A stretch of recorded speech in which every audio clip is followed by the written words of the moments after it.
Good morning, and once again, welcome to the Northwest Kidney Center's Breakfast of Hope. We are going to begin our program in just 5 minutes, so please find your seat, and we can begin serving breakfast and start our program. Good morning, everyone. How is everyone today on this beautiful day? Good morning. Thanks for coming. It is great to have you here for our Breakfast of Hope for the Northwest Kidney Centers. My name is Robert Mak from King 5 Television, and it is my pleasure to be here with you this morning. Let me begin by saying that you may have noticed we've been taking a lot of pictures this morning, and you can get them at our website soon on nwkidney.org, also on the Facebook site, so watch out for that. I want to welcome all of you. At my table is Michael Grasso, who you're going to be meeting here on stage later on. He is a remarkable man with a very interesting story and a remarkable talent, and I think all of you are going to enjoy this very much. It is going to be quite literally a magical morning for us. Let me begin with a statistic. Did you know that 1 in 7 Americans has chronic kidney disease? 1 in 7. What's more amazing is that the vast majority of people have no idea that they have kidney disease. It's a silent disease. The symptoms often go unnoticed. People may not realize it. They may know they have high blood pressure or diabetes, but kidney disease can often go undetected for many years. If you're African American, your chances of getting kidney failure are 4 times as great as other Americans. If you're Hispanic, 1.5 times as great. If you're at risk of diabetes, if you're overweight, you know that nearly half of all cases of kidney failure are the direct result of diabetes. The fact is, many of us are at risk for kidney disease.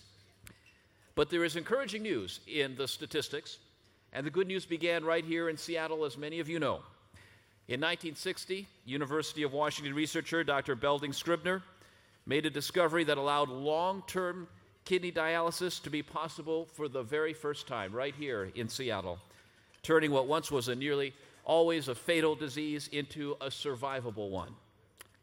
Now, just 2 years later, Northwest Kidney Centers opened its doors as the very first out-of-hospital kidney dialysis center in the world. And just as scientific advances have dramatically changed kidney care for a growing number of people affected by the disease, Northwest Kidney Centers has grown to serve our community as a nonprofit resource for people with dialysis. Today, they serve 1,300 patients in 14 locations in King and Clallam counties, plus another 200 people receiving dialysis at home. Northwest Kidney Centers also provides dialysis to patients at 11 area hospitals. Altogether, Northwest Kidney Centers provided more than 280,000 dialysis treatments last year. In addition, 3 years ago, Northwest Kidney Centers joined with the University of Washington to create the Kidney Research Institute, ensuring that the community that gave birth to kidney care's greatest discovery continues to be at the forefront of cutting-edge research today. So this morning, we're going to invite you to learn more about Northwest Kidney Center's impacts on people's lives here in our community. But I want to begin with just a few mentions of some special people who have joined us here today. As a nonprofit independent dialysis organization, the 4th largest in the nation, the Northwest Kidney Centers is governed by a dedicated group of volunteers right here in our community. And I would like to recognize the members of the Board of Trustees and the Foundation Board. Would you please stand and be recognized this morning?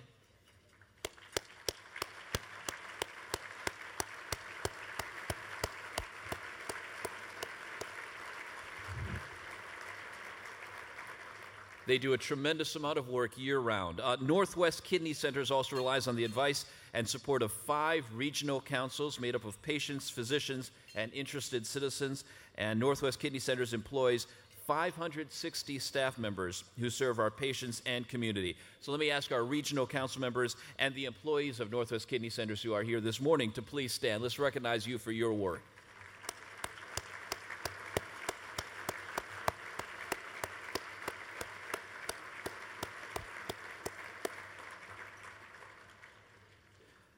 I also understand that a man who many of you will recognize, and his wife, Jamie Moyer, and his wife Karen are here today. Jamie and Karen founded the Moyer Foundation here in Seattle, which supports programs that directly serve the critical needs of children in severe distress, and they have supported Northwest Kidney Centers for years. They are in town to receive the 73rd Seattle King County First Citizens Award later today, and we just want to thank them for joining us this morning. Jamie, thank you very much for being here today.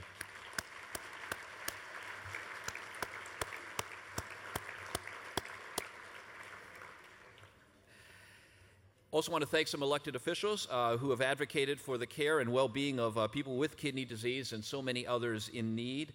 Congressman Dave Reichert has visited Northwest Kidney Centers over the years and has been a champion for emergency services for kidney patients, advocating for improved Medicare payments in the renal field. So I want to thank Congressman Dave Reichert from the 8th District for being here today. Thank you.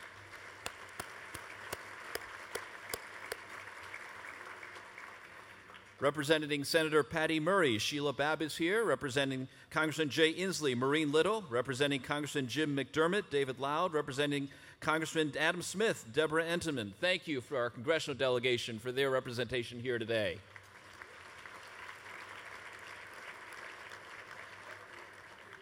We have a few people who have escaped Olympia for this morning just to be with us. State Representative Marcy Maxwell and State Representative Roger Goodman, thank you for being here today.